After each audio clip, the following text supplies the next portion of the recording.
All righty. So welcome to our session, Grassroots Organizing for Change. Folks, this is one of my favorite topics. This is how I got inspired. This is where I got my start. We're going to be talking a bit about kind of forming your own grassroots organization. Really, we keep it very simple. We ourselves are kind of self-trained grassroots organizers, and we understand the importance of really kind of being sure that we're keeping it approachable for a lot of people to have that access to learn and to understand and to take action. So thank you again for taking the time tonight to join us. Maybe. Okay, there we go. My name, like I said before, I'm Jenny Okamoto, and then Kaz has joined us this evening. We'll be in the moderating the chat and the Facebook Live for us tonight. All right. So a little bit about me, your host. My background actually in my career is nonprofit management and leadership development. So I joined basically in 2016 after my heart was broken in the 2016 election. And luckily, a few years later, I was inspired by a candidate by the name of Mayor Pete. So I am here in Indiana. So I formed Indiana for Pete as a grassroots organizer, someone not interested in politics, did nothing in politics, but was inspired that we needed to take some action. So had a great time, met some lifelong friends, got to travel to Iowa, South Carolina. I'll tell you folks, I know we're close to an election, but literally I started my grassroots organization in October, and I was traveling to Iowa in November and then January for the Pete campaign. So it can happen very quickly. After Pete dropped out and Biden became the presumptive nominee, transferred that grassroots organizing structure to Indiana for Biden and then Indiana for Harris. And I currently work in fundraising. I am a fundraiser for a nonprofit social services organization. So yes. So thank you again, and welcome fellow grassroots organizers. So just a little bit, we're from all over the United States, some of us from out of the country. Let us know where you're from. We love to hear how broad and wide our reach is here with Building Bridges. And then, of course, just go down to that chat. Feel free to engage. We'd love to hear about it. A few friendly norms while you're with us tonight. We're going to keep you muted. Helps kind of keep the whole presentation going. We will at the end have a Q&A, and we will try to get you unmuted so you can ask your question. What I always like to say is park your questions in the chat so you can really focus on the information as we're presenting it, and we can circle back to those. And then our goal is to have our meeting be an hour with a little Q&A at the end. So I'll have to get through these slides for you. I got a lot of good information for you. So a little bit about Building Bridges. With this presentation, I tend to go a little more into this because we are an example of a grassroots organization. So I want to kind of show you a little bit of how we function. You're sitting in a grassroots organization that was formed 5 years ago. And this is one of the things that we do as an organization is provide these training sessions. Like I mentioned, I knew nothing about political organizing when I got inspired to take action, and know that there's a lot of you out there that want to take action, have a passion for a candidate or a cause, and want those tools that are needed. So we all organized for Pete and then transferred over to Building Bridges for America. We've now broadened our group to include people that have been inspired by other candidates and campaigns, and we're still at it 5 years later. So we're going to talk a little bit about that and what is grassroots organizing when you hear this term, and why is grassroots organizing so powerful. And of course, we're going to go through a lot of keys to a successful grassroots organization, how to build yours, and then actually some of the events and actions you can take as a grassroots organization. So Building Bridges for America, like I mentioned, has been around for 5 years. I'd like to invite you to the Building Bridges for America website. That'll talk a lot about what our story is, how to take action. We also have all of our training on demand there. So there's recordings of all of our sessions. We actively record our sessions and update those. So if you've missed one or the schedule isn't right for you, also we invite you to share this with other people. We are volunteers, so we just create an open source with the materials, and we invite you to forward and share your so you find something of interest with us or an event and invite them in. You'll also see a calendar of events, so you'll get an opportunity to sign up there. So buildingbridgesforamerica.com. So a little bit more digging into as a grassroots organization where we really started and our foundation came from establishing our mission and our values and our vision, right? So our mission is understanding, the servant leadership that we want to mobilize and empower those networks of relational grassroots organizers. We know the power of it. We've seen it in action. And then those values of basically any level of effort adds value, regardless of the result. A lot of times it's the process. It's the people that you may not win an election with, but you've impacted in some way and planted those seeds of democracy is a good thing. Democrats are here to support you. Those are really long-term foundational building things. And we also believe in the beauty of our broad and inclusive coalition. That's what makes us so exciting, a family of Democrats and progressives, because we are so different and have different opinions to bring to that. Having started with the Pete Buttigieg campaign, we still follow what were called Pete's rules of the road. We think it's kind of ironic because after the campaign, he became transportation secretary. So rules of the road. And we'll talk a little bit about creating these tenets, these values that your organization can kind of lean back into when you need to kind of get back into alignment. And then, of course, that vision, the importance of having that educated and informed electorate where everyone is valued and belongs. So as an organization yourself, you may take the time in the beginning to sit down and kind of establish what your mission and values and vision are. It's really helpful because a lot of organizations will see what we call mission drift. So you'll start to drift away from what your original mission is. So it's really great to kind of have these foundational touchstones of like, hey, what are we really here for? What are we really good at? And to kind of revisit those. Okay, there we go. Whoops, going backwards, not forwards. There we go. So like I mentioned, we do have a catalog of courses. This is one aspect of what Building Bridges does, is our leadership department with all of our sessions and resources and workbooks and things like that. We invite you to check out the website and to really see what kind of actions as a grassroots organization you could do.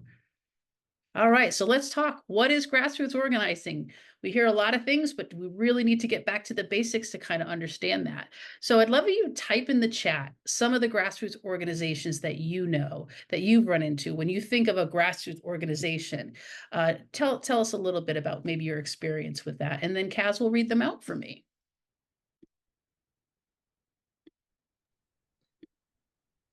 Oh, I'm seeing the Trevor Project. Yes, that's a good one. Yeah. Mm-hmm. Yeah. Any others? March for Our Lives, Wild Ones. So that's a good one. Regina, this is also on Facebook. We got some coming in. Wild Ones, I'm part of that one too. And Indivisible, that's a good one. Yes. ACLU. Oh, yeah. Awesome. So what I'm hearing here, actually what's really great to hear is these grassroots organizations that I remember back 5, 6, 8 years ago were kind of small. And now we're looking at these organizations and they're established. They've brought in their scope. They're in every state. They're doing an amazing work that they're doing. So here's some examples of ones that I like to pull up. One, for example, from the 2020 election, Field Team 6, I've seen is just grow and grow. Then we've got organizations like Fair Fight with Stacey Abrams that helped establish such great grassroots reach in the state of Georgia, which we would not have the change that we've seen there. Swing Left is a fantastic organization. I recommend as a grassroots organization that you, if you can fit it into your schedule, attend their sessions and become a registered grassroots organization with them. That's going to give you a lot more reach. So Swing Left has great resources and tools. A grassroots organization could be really small. Like we had an organization called Barnstormers, which supported the Pete Buttigieg campaign. And they just did a ton of visibility events and had a lot of fun and traveled to locations where Pete was at and had a great time. But really, there's a diversity to grassroots organization, which is part of the magic and success that we see. So when you're talking about actions that grassroots organization could take, what are some of the actions you could see a grassroots organization taking? Or have you kind of interacted with one in the past?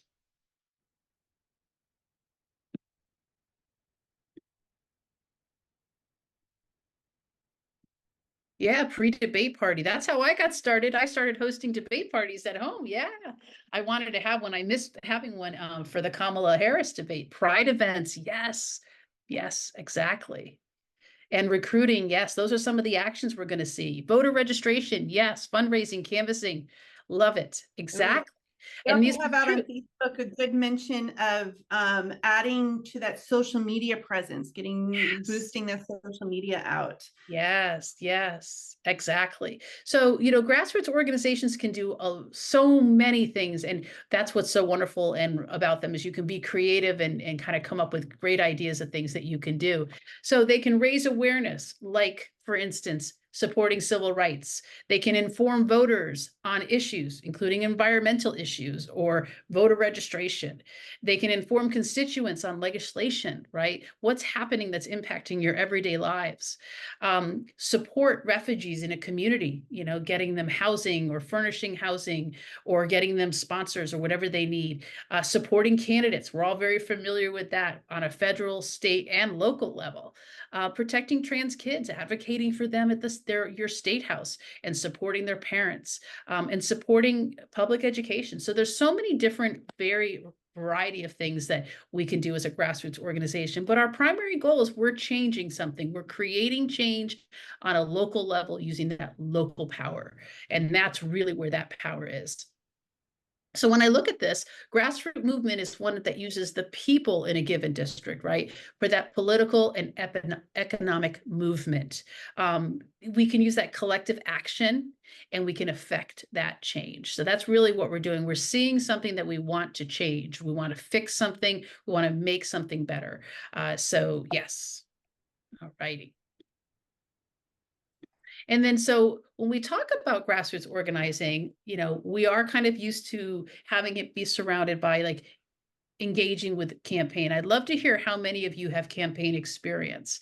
If some of you are like me, you had zero and were somewhat intimidated by the campaign process.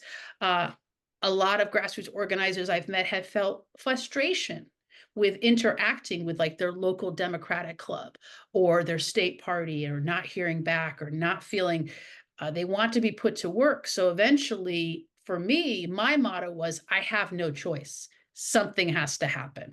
So I couldn't wait for someone to send me a walk list or send me literature. I actually thought this is too important and we had to make sure that something happened. Yes, yes. Yeah, yeah.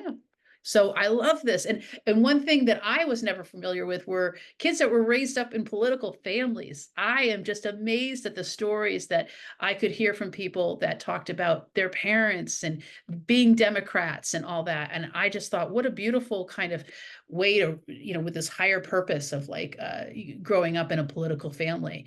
And there's so many people out there like myself that never really thought that politics really impacted your everyday lives. So yes. All right. Excellent. So one of the reasons I bring up this question is that level of intimidation, right? We want as a grassroots organizer to work alongside campaigns. We don't need to be directed by campaigns. I love people like myself that they had no doubt something had to be done. So they kind of had that vision of like, I'm not really going to take no for an answer. I cannot see this person get reelected. I cannot have that feeling that I had in 2016. I have no choice but to do something. So, grassroots organizing, we can support these campaigns, and we really want to position our organization in the best way so we're ready to actively engage and lift and build out that foundation. So a lot of what we're doing is we're organization building. We're building a solid organization with leadership, with guidelines, with understanding, with structure that can be activated and kind of, hit play and go when it comes to having a rally come to your town, visibility events, voter registration. So I always like to go back to this quote. I'm so glad that I found this because we need to grant ourselves the authority to solve that problem. We can't go, oh, somebody else may get to it, or I'm going to call a person and they'll call me back. I, I just, 2016 was a problem that had to be solved for me. I really had no choice. So really, I always like to use permission granted. So you are going to feel that there's gatekeeping along the way, that certain people aren't going to respond quickly or at all. And I want you to really understand that the work that you're doing is important and valuable, no matter those moments when you think, well, maybe it isn't. I want you to kind of support yourself with people that are going to remind you to, why we're here and why is it important. So for me, it's that taking that anxiety and that action turns into activism. So you have something that you are feeling anxiety about, that you're not happy with, that you're concerned about, whether it's the welfare of your trans children, whether it's the safety of your kids at school, whether it's democracy is the issue for you, and you add that action, that anxiety, that action, and then you're an activist, you're grassroots organizing. So what is the magic of grassroots organizing? Why does it work? So I've got some good reasons why it works. I love the fact that grassroots art organizing is so agile. You can turn around within 24 hours and you can activate a group of people to show up for a visibility event at the State House. We saw a lot of this when Roe v. Wade was overturned. Within days, we were at state houses with the signs. So you have this ability, since you are just a group of people, that you could just activate on a dime, right? You can harness that local power. You are the people of the community. So you're able to harness that power of the people, your neighbors, your people that you go to school with, that you work with, that are in your local Democratic clubs. You have that ability, whereas some campaigns are working more on a state level, county level, that kind of thing. So we're really creating that call to action. You're building a very valuable resource for campaigns, that volunteer base, right? Whether you're teaching people how to phone bank or directing them to a phone bank, whether you're showing people how to look on their app if they're doing literature drops or door knocking, you're able to kind of build that base. You have a database. The first thing a campaign is going to ask you is, do you have a list of people? Do you have an email list? Do you have, you're capturing that data, because data is gold in a campaign. So in any of that information that you can kind of have organized in a way that you can funnel it up. So for instance, here with Mobilize, all of you are now in the building bridges kind of sphere, and we're able to level that up to the DNC, or level that up and let you know, hey, there's something happening that would be of importance. So we're creating this base of volunteers that we can harness. So it's really harnessing those personal networks and the relationships, right? We heard this term all through since 2016, all through the 2020 cycle, relational organizing. Well, what is that? And that's really a lot of the power that grassroots organizers have. So when I mentioned before, we talk a lot about campaigns. They're encumbered. They have processes they have to work. They're like a company. They're like a business. They've got a top-down structure. They need to do things in a certain way. They have compliance. There's things they can and cannot do. There's things they can and cannot say or spend their money on. Whereas grassroots, we're not as formal. We are more dynamic. So we can kind of meet each other in the middle and complement each other. We can get resources from the campaign, and then the campaign can use this as kind of the army on the ground that can has us shift. A lot of the work that I did with Indiana for Pete was independent. I was really harnessing the power of people in their talents, of where they wanted to put their passion for the campaign, and creating this groundswell of support and action. And it was really complementing some of the things that the campaign was doing. And I was able to use some of their resources to complement the grassroots organization. So I always like to say we're a great kind of puzzle that we put together. In campaigning, there's a limited amount of what they call time, talent, and treasure. So we have a limited amount of time, right? We've got a certain number of days until the election. We've got the talent. Who can we get to work on our campaigns? Those really great, talented campaign people. And that treasure. How much fundraising can we make? And those are things that are finite. They have a limited amount of access to.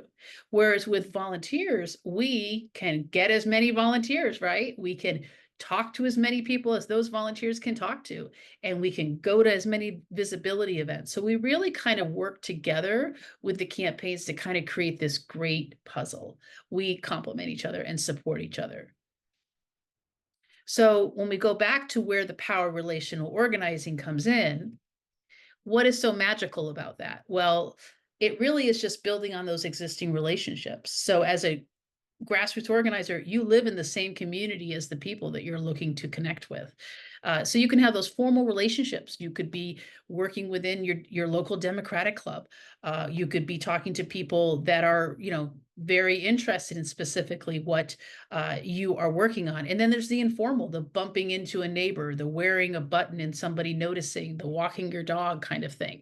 So it's where people feel comfortable, so they're more comfortable to engage, and they have this relationship with you because you are a community member, living, a neighbor, that kind of thing.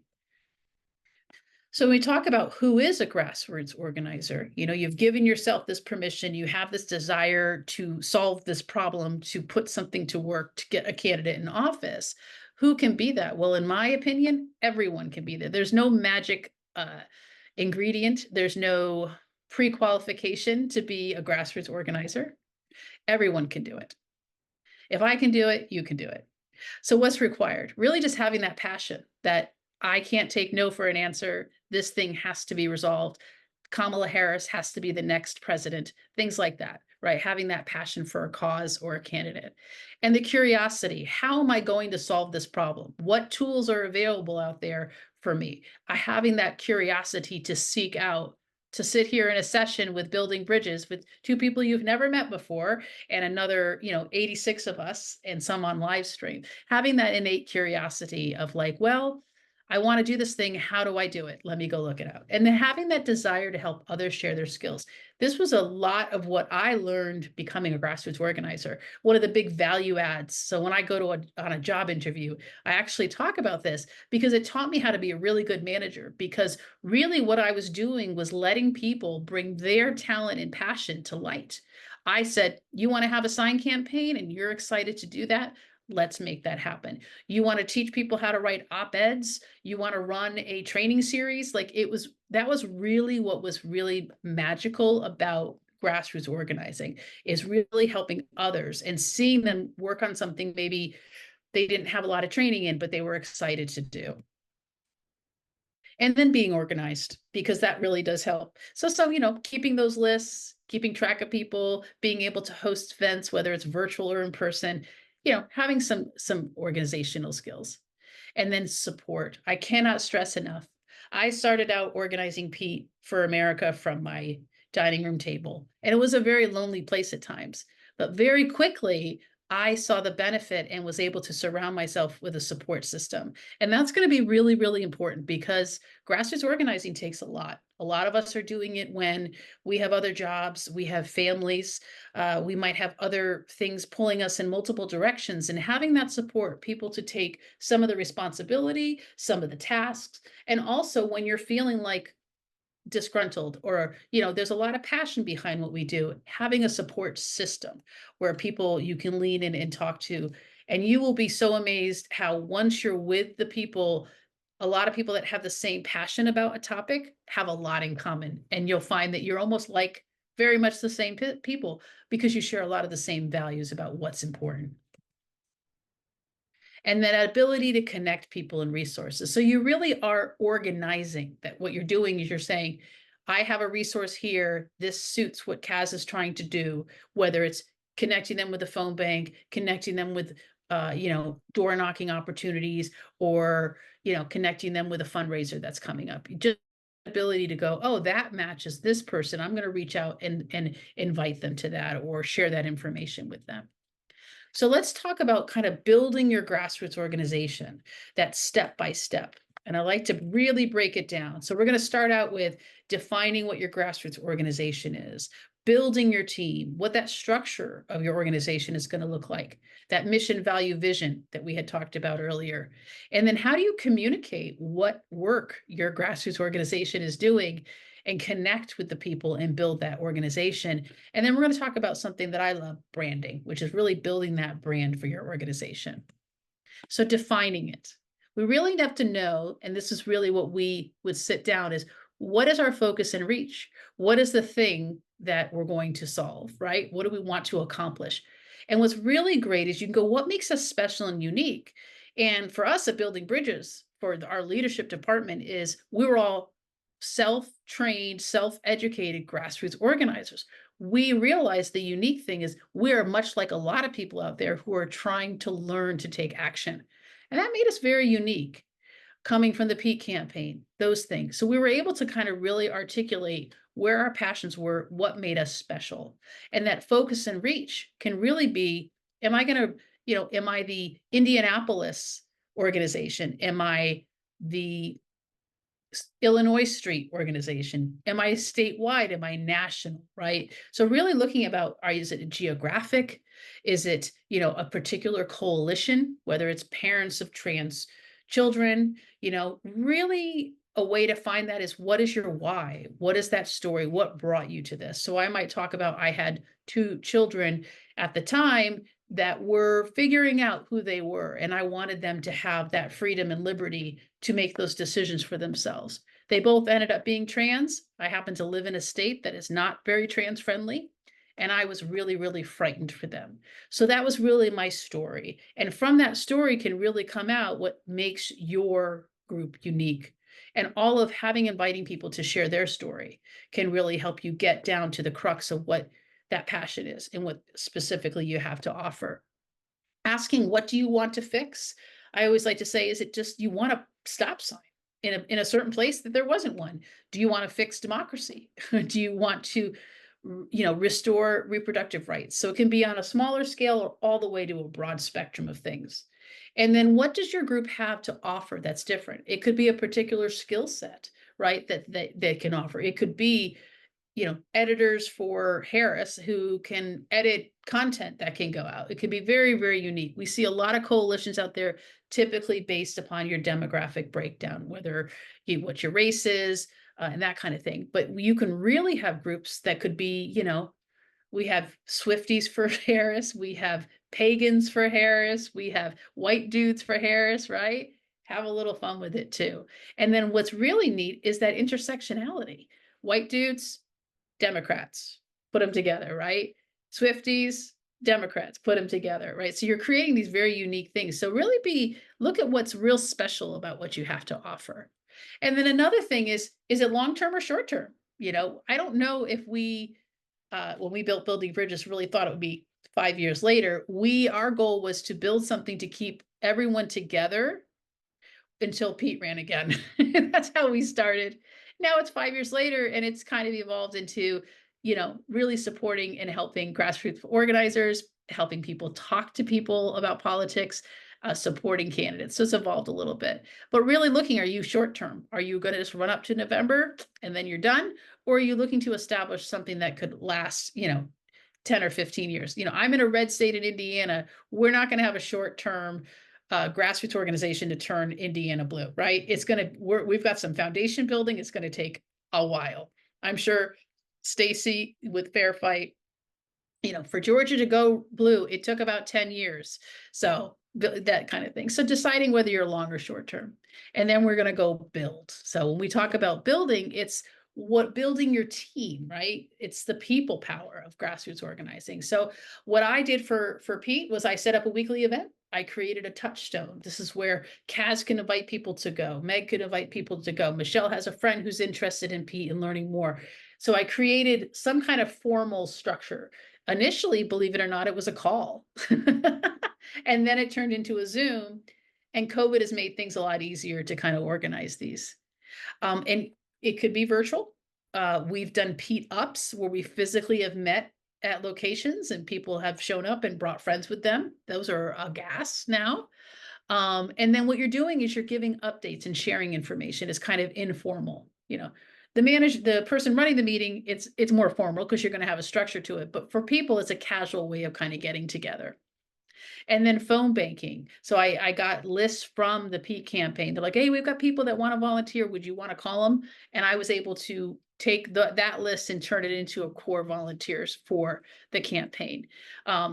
If people have a membership list, anything like that you can get resources on. It could be, hey, Kaz, call 3 people, those 3 people call 3 people, and that kind of thing. And then you could expand it to, in-person parties. House parties are a great way to do it because you can get people together and say, hey, we're going to get together and talk about, the upcoming campaign. Set some goals for yourself. Want to keep it on track. Hey, Kaz, can you make sure you bring a couple people to the next event? You want to be building this out. until you get to, a stronger team. What I was able to do from that was I built what I call the steering committee, which is basically kind of the committee that oversees the operations and that kind of thing. And from that, we were able to kind of establish subcommittees. Now, what I like to point out is, we might have had interest in special events, but we didn't end up really having a ton of special events, but we got really good at training. And that's where we went really deep and were able to provide a lot of support. And a lot of that came from the leadership and interest of the people that joined and were activated into action. So I had someone that was really good at training and development. I had someone that was really good at communication. So it almost becomes based upon the skill sets that are brought in by the people that you're bringing, really can define what that organization would look like, and where the strengths lie for that organization. And then structure. So we talk about structure, meaning what kind of leadership is there? So for building bridges, we had our steering committee, and that became the decision maker of the organization. So if we wanted to endorse candidates or change some of the actions that we took, we had a collective group of people that could kind of meet once a week and say, yeah, we're going to go forward with that. No, that doesn't quite work, or I'll take ownership of it. So just a core group of people there. And then how will you divide those actions? The things that you need to do as an organization, who's going to run the events, who's going to interact with campaigns or collect literature or things like that. And then decisions to be made, social media platforms you're going to use, event hosting. Kaz built us a gorgeous website, made a decision on what our platforms were going to be, maybe what candidates you're going to support collectively. And then having these like periodic planning meetings. So you're going to have your weekly meetings, you're going to have your steering meetings, you're going to have your general information meetings somehow. But then we would have just a planning. What was that vision that we saw for the next 6 months and the 6 months kind of thing? Not really a day-to-day operations, more of a visioning kind of thing. And then, how are we going to communicate with each other? What tools are we going to use? And I've got some great input on tools to use. So when we talk mission, values, and vision, this is really sitting down with those group of people that you've been able to kind of recruit your steering committee, not just yourself, but hopefully 1 or 2, 5 or 6 more people would be great. And establishing what you see your organization as being. And that's like evaluating your strengths and saying, this is what we have to offer. What's important to us? What are the things that we're here for? And what are those things that are the non-negotiables, right? And then that consistency. What's really nice with having your mission, value, and vision is that becomes the cornerstone of your organization. So whenever you feel that mission drift, or you're like, hey, this doesn't quite seem like what we came here to do, that's your foundation to touchstone and come back to. So when I talked about Pete's Rules of the Road, this was really awesome because when we would go out to the public, we were like, hey, did you know about the rules of the road? And this was a time when people were not being kind to each other in politics, but it's that time now too. And people were very impressed that we had established these kinds of value system of saying the expectation, if we're going to represent Pete Buttigieg, if we're going to interact on behalf of his campaign, this is the expectation. And it really laid those ground rules. And at a time where Facebook would go off the rails, or some Twitter posts would go off the rails, or even people on your own team, they're there with a passion, get upset about things. We could just really go, but is that really following our rules of the road? So it really helped have those touchstones, those foundational. Kaz talks a lot about when you're communicating with people about connecting on values. And we were able to find these shared values that we all had. I personally would ask people, and I do this on interviews with my team, here's our mission statement. What values out of this really resonate with you? And it was really interesting because at times you might need to resonate with one more than others. Being bold, right? Having the discipline to continue along the path, being joyful, right? Remembering that we're here. And what was really neat was Pete's Rules of the Road, Joe turned them into Joe's rules. And he really adapted some of those. And it's just a great way of gently kind of realigning and pushing things back to the center when things might get off the rails. Many times we'd be in those Pete chats and somebody was kind of going negative, and we go, hey, rules of the road. And they'd be like, all right, you got me. It was a very soft way of like reminding us why we were here and that we were representing someone, and to be respectful When we would talk with voters, they were like, "Holy, that's great. I haven't seen this in a politics so divisive. You're expected to engage this way." And we're like, "Yeah, we're planting these seeds of respect and belonging. That's our job and our mission to do." So I really invite you, when you're talking about your mission and values, is adapting, maybe not 10, but maybe a couple. I find you'll hear organizations are really leaning into these. And it really is a great way of finding that connection via the value system. So there we go. We've got our rules of the road along with our mission and values and vision. So you are invited to go to the website, look at how we've set things up, and if, to share, to be inspired, that kind of thing. One of the things we also did in our strategic planning was we came up with the idea of lenses. So for a period of time, we might look through our programming through a particular lens. So we might look through that lens of belonging and democratic reform. We might pick a book around racial equity. We might do more sessions training on rural urban connection, that kind of thing. So we kind of developed these lenses that we would then filter that mission and values through, that we would kind of be our focus, and lean into. And then, of course, the fun part. How are you going to communicate all this awesome work that you're doing? How are you going to talk to people to have them join your organization, or just talk to the general public? What are tools or channels are you going to use to to have conversations and connect and share information among yourselves? So what's really, really, excuse me, cool is a lot of these tools that I'm going to talk to you about, they're free, but they're also the same tools that campaigns use. So you'll be able to say, "Oh yeah, just invite me to this your Slack channel," or that kind of thing. So it's really cool that you can kind of engage with these. So Slack is great. It's been a lifesaver for our organization. I Some of you that have made calls maybe during the election have said, an organizer said, "Well, I'll invite you to the Slack channel and just check in there and you'll get your phone banking information. Let us know when you're ready to start phone banking."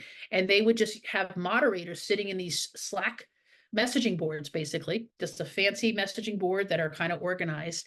And they would just be in there helping volunteers who were coming and going for text campaigns and all that kind of thing. It was a great platform to kind of store information where everybody could access it. So it's a great communication tool. You can create channels within there, so they're public or private. You could have, it's just basically a highly organized message board system, and you just get an email invitation to join. Now, what you can do is you can set up a Slack environment for your organization, and then you can organize within that. You can even share documents, all that kind of thing, and it's free and it's great. So the campaigns are still going strong with it. So here's a little snapshot of what kind of inside our Slack channel looks. As you see, we kind of have these threads. We have book club and days of action, and graphics are there people can go to. And if I'm invited there, I can go in there and grab things, post things in these different channels, and we can share information that way. So that's your Slack, and it's very user friendly and easy to use. When we talk about communicating events, say you're having a Zoom like this, or you're having your weekly meeting, or you're doing your steering committee, Mobilize has grown leaps and bounds since 2020. I'm just is so impressed with how they've refined it and worked on these tools. This is the event platform where you found us. This is the event platform system that Democrats are using, and it's created by Democrats for them. And the DNC. Many of you got invitations about with the Building Bridges programming through the DNC. So you can, and then also we have our own Building Bridges account. So they've gotten a little more restrictive about building, like getting your own account as they've grown. We're more grandfathered in because we've been around for a while. So you may not be able to create your own account, but you can always like create events under another account. So you can literally go into the DNC account, which has this huge reach, right? Hundreds of thousands, if not millions of people, and you can create events there. You'll have an opportunity. There might be some limited access. They're just trying to protect it from kind of things being on there that shouldn't be on there. What's really great is from there, you have now, if people sign up for your events, you can access an email to send them updates about your event. Like we sent you the links for today. You can send them information to promote an event coming up. They're going to get push notifications. So you're going to get a lot of things going. Building Bridges is at an event, or DNC is sharing this other event with you. So, but you'll be able, you're in the sphere and you're going to get that. So really, really, really great program. And then here's a little bit of kind of what our landing page looked like at one time for Building Bridges. We had different events kind of happening and that kind of thing. And then, of course, Zoom, which I don't think they do a free account anymore, sadly. I think you really need to pay like the base rate, which gets you like limited access. But that's the way to go. It's been great. People don't have travel times. They can hop in, hop out. We've got AI in here right now taking notes for us. Zoom has they've evolved into this great platform. And then also, you can also save the chat in your meetings. A lot of people don't know this, but if you go into the chat box and hit those three little dots, it's going to say save meeting, and it's going to save all the wonderful contact information and links and things like that that people have shared in that chat. And then, of course, you can record them. So we record our events and we post them on our website. We can refresh them. We're also using Facebook Lives now, so that is automatically saved. So then people can share those, or if they've missed us, or a lot of people were emailing us that they were going to support other candidates down ballot. Hey, we don't want you to miss out on that. You can watch us anytime. Go to that event, support, that down ballot candidate. And then some more tools. Some of you saw my steering committee whiteboard there, Miro. That's a great whiteboard. It's basically like sticking Post-it notes on there. So you can move them around. It's a great kind of brainstorming visualization tool. Great for when you're kind of meeting with your steering committee and kind of sussing out some plans and ideas. We got our Gmail account. So we have our Google account, our Gmail account. That's where we host all of our presentations. That's where our email is, all kinds of great things. Don't sleep on Nextdoor. You can create subgroups in Nextdoor, which is kind of a neighborhood app. So it's chunked out by geographic, by neighborhood. One thing I will tell you is don't create a political public post. Like, you don't want to go into Nextdoor and say, hey, Joe Biden was a great, this and that, or say anything political. Then it will get deleted. People will get upset. You can create your own invitation only group. So I have a Vote Blue for Indiana group that was, Joe for Indiana, and now it's Vote Blue for Indiana. And people ask to be invited, and that's where we can have our conversations about politics. And then, of course, you've got your Twitter. We'll talk a little bit about your social media platforms. We use Wix for our web hosting, free.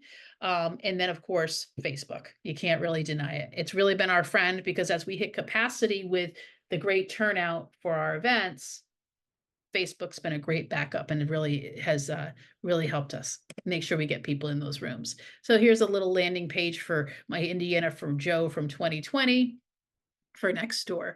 So let's talk a little bit about social media, because we all know we need to be there, but what's the best way and how should we do that?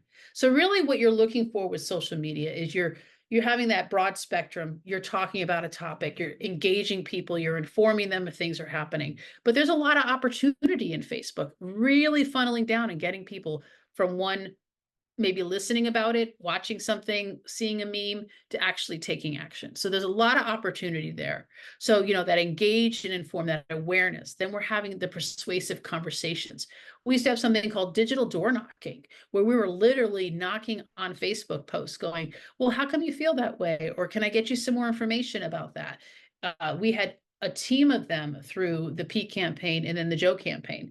That's our jobs, was just to comb through social media and inspire and engage people that were interested. And then growing that supporter base, they were capturing them, right? You can get people, we had people, we had Nasty Women for Indiana, 55,000 people in the state of Indiana, our red state, organizing on Facebook. That was our platform for organizing. And then, of course, getting people to take action, to getting those voters to the polls. So where should you post? You've got limited time, right? Time, talent, treasure. Where are you going to spend your energy? Well, I'm going to tell you, in my book, it's Facebook. So 70% of people get their news, they're daily on Facebook. They're having those conversations there. I'm not a big fan of it. I know a lot of people have reasons why they want to avoid Facebook, but that is the platform right now. If out of anything that you might have a potentially persuasive conversation, but being able to share a resource about an event or a rally or things like that, it's really going to be Facebook. Twitter is very siloed. So when you're dealing with Twitter, you're pretty much talking to people that are like you, and you're pretty much throwing out a thought and just leaving it there. It's for people that really like to make a statement and then walk away kind of thing. So you're not going to have that much engagement. And then Instagram, it tends to be for the younger group. So Instagram is going to be a great tool. We're seeing a lot going on with TikTok, which is a lot more. People aren't super comfortable making videos, things like that. But with a particular Gen Z generation, it's a great tool. And, checking out kind of what candidates are doing on there, they're getting really creative.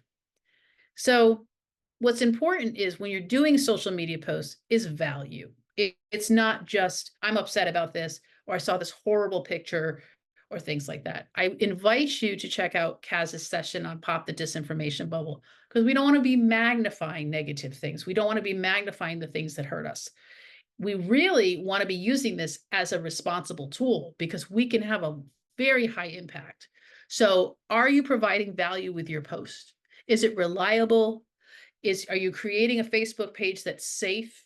Is it really a great place for opportunities to take action? Are you kind of pushing people from talking about it to actually doing something about it? So you can provide resources like messaging to share. You can be listing volunteer opportunities, meeting information that's coming up. And you want to become that hub, that trusted resource for people when they want to know about a candidate, a cause, or something, and become reliable, not just kind of like a junkie. And that can happen. That's where those mission and values and having those the rules kind of come back to, is be like, this is not the goal of our, Facebook page. We want to remember we're here for this reason, kind of thing. So things can go a little sideways there. So we want to have an opportunity to kind of level set. You always want to be activating your members. Is your page motivating them to take action, to turn out, to vote, to talk to other things like that, inspiring them to kind of take that action, and having that authentic voice of what it is, keeping focused on the primary issues, being positive and constructive, having pretty regular posts going on there, kind of not letting it go stale. Um, Best thing you can do is reshare content on your Facebook page. You don't have to be working hard and creating it. You're basically becoming the trusted hub. So I might, funnel mobilize events through there. They've got great graphics. They've got great action items to do. I might funnel farmers markets that are coming up. Let's show up and do a visibility event, things like that. And then following up, we want to really make sure that we've activated, like, hey, this was something we did as a group and it was fun and successful. You can come to the next one. So putting those posts, hashtagging, getting people to put it, how did it go? What successes did you have? And here's my favorite, branding. So really, if you take the time to kind of establish a brand for your grassroots organization, it's going to look more professional, right? We all have that recognition of looking at a logo, branding colors, the same colors, things like that. It's not that hard to do. You don't have to hire people. It's not that fancy. It's got incredibly easy to do. When you see our slides, they kind of look alike. When you see our logo, it looks alike. When you see our website, there's a continuity there that creates kind of that, polished package. Well, it's not magic and it's not hard, and anyone who can really do it. So here's a few tools that you can use. But when I talked about Canva's great, free, you've got access. What's great is it can build the graphics for you. That's another one that's grown leaps and bounds. You can basically just take packaged branding packages and just insert your name, and it will look wonderful. Here's some of the examples I did even 5 years ago. It's a great program and it's free. So I recommend that. Here's some more that we were doing for some of our events. As you can see, there's a consistency there. We're kind of using the same typeface. We're using the same logos. A lot of the color scheme is the same. There's that consistency. What you want to look put together, right? You want to show up like you kind of got your act together. And that's a great way when you're interacting with the campaigns. They can see that you've created and taken time to kind of create this like brand and image. So branding to me is very important. It creates that consistency. You look really professional. And what's really nice with Canva is you can just like leave your graphics there. You're not like emailing files or anything, and multiple people can have access to the same account. So Kaz could have created something, I can go in and edit it, and I can use it. So it's very, very easy to use. And then the more you pay, kind of the more you get, kind of thing. So I do recommend that. Here's a little bit of what our brand package looks like on Canva. What's really cool is once we uploaded the logo, it pulled the colors from it and created our color. It's just so easy, and it's just, not complicated at all. And there's a little bit of what our landing page looks like. All of our projects are hosted there. So we're going to run through some of the actions you can take now that you've got your group together, you got your mission and values focused, you have some branding, you're ready to go to kind of take that action. So really the way you approach any action that you're doing as a grassroots organization is what we call the ladder of engagement. You want to take someone from being curious about what you're doing or watching what you're doing to maybe be running the organization eventually someday. So it's just like with any volunteer, you want to get them started and up where they're comfortable so we can kind of build up that strength with them. So when we host events, they can do many things at one time, which is really great. We can inspire people to take action, whether it's to volunteer, to donate, to participate, to vote, things like that, right? We can inspire them to build a community. We're getting connections there. And then we're informing people and educating them at these. And then we have that visibility into the general public so people can get to know our candidate or our cause by name, kind of thing. Some of those activities could include something as simple as tabling, which is really plunking down a table and providing information. Resource sharing is a great way to kind of build rapport with people. You're not selling them on anything. You're just saying, hey, do you know how to check your voter registration? Do you know this is happening, kind of thing. Signature collection. We're luckily at the stage now where we're not putting people on the ballot, but there are minimum requirements of signatures. And that is a lot of work and a lot of money for campaigns. If we did it for Pete, we collected the signatures, he didn't have to spend any money in the state of Indiana on that. Phone banking, getting on the phone, postcarding, canvassing, which is that door knocking, and coordinated campaigns, which is where we're all going to kind of come together as a group, and down ballots are going to work with up ballots, and we're all going to kind of use our resources together. We just recently participated in yet another what we call Signs Across America, where we had Hoosiers for Harris in the state of Indiana. We had all these different signs. It literally was a virtual connect, almost like a chain gang or whatever the word is, a bucket brigade across the state of across the country and across every state. So how do we start with our events? How about a name? What are we going to be doing? Where are we going to go? That's a great way to start. Graphics are always fun to create for that. Keep in mind, you can divvy these responsibilities out. You might have somebody that loves to play around with graphics and someone who has a bunch of people to call, that kind of thing. So you really want to check these out. You want to have your anticipated attendance that you need. Maybe you need to double or triple that depending on people showing or not showing. How are we going to promote the event? What kind of materials do we need to have there? Handouts, giveaways, signs that we need. And then what's that ask? What are we going to ask people when we're at that event? What's our goal of connecting with people there? And that, inspiring that action, right? What are we looking to do? So some of the event types, we can have some semi-private. We could have those house parties that are so fantastic. We could invite a candidate to a house party to raise some money, or just, they can talk directly to people in the community. Neighborhood events are fantastic, whether it's like a kind of block party-ish or a local park event. Fundraising is always welcome. And then we have the more public, where you're showing up in a public space. You might be walking in a parade as the Democrats or supporting a candidate. You might be going to festivals. Oktoberfest are coming around. We're seeing lots of fall festivities that are great opportunities. We might be hosting workshops where we can invite the general public to learn. We did a lot of these with Pete, training on how, about the campaign. And then team events. You could participate in days of action, whether it's with your local United Way or your Keep whatever beautiful, you're out there in the community, maybe you're helping at a food pantry, but you are representing a candidate that's in the community supporting, so that it's great visibility. We also have some resources on our site. We have some resources on how to phone bank, on how to canvass. There's a great recording on actually having conversations. You can share that with your people and say, hey, watch this video. Julie is going to talk to this voter at the door. And realize that it's not that hard and it's not that scary. And then, of course, the audience. So is it going to be a public audience? Is it a private audience? How are we going to reach that audience? How are we going to do our invitations? That kind of thing. And then calendaring it, right? So we want to make sure that we establish for our organization, look at the whole year, look at the campaign cycle, fill it out early, making sure that you're connecting to like maybe observation days or holidays or parades or specific events kind of thing. Filling in any kind of gaps you see, like, oh, we don't have anything for a few weeks there. Maybe we should fill it in with something. It does take time to plan and promote if we're going to do it right. We don't want to say your event's not a success if we didn't plan it properly. Maybe that was the problem. They just didn't have time to get the word out, kind of thing.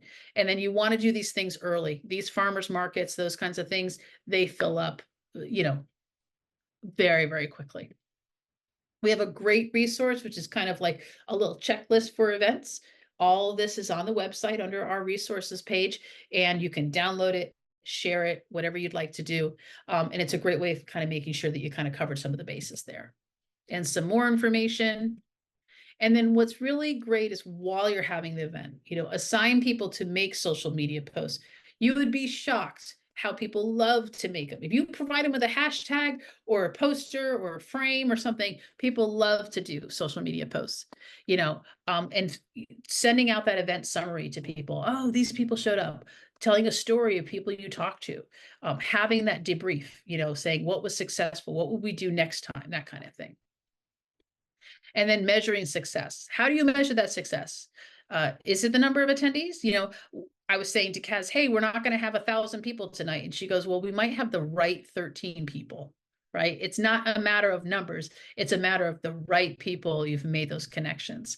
Is it $1 a sign? Is it that maybe you've planted the seed and now you just need to go back a few more times to connect?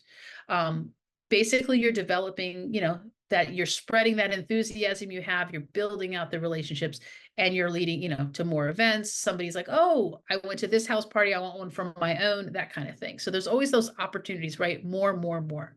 So there's a lot of resources available for you there, to just kind of grab.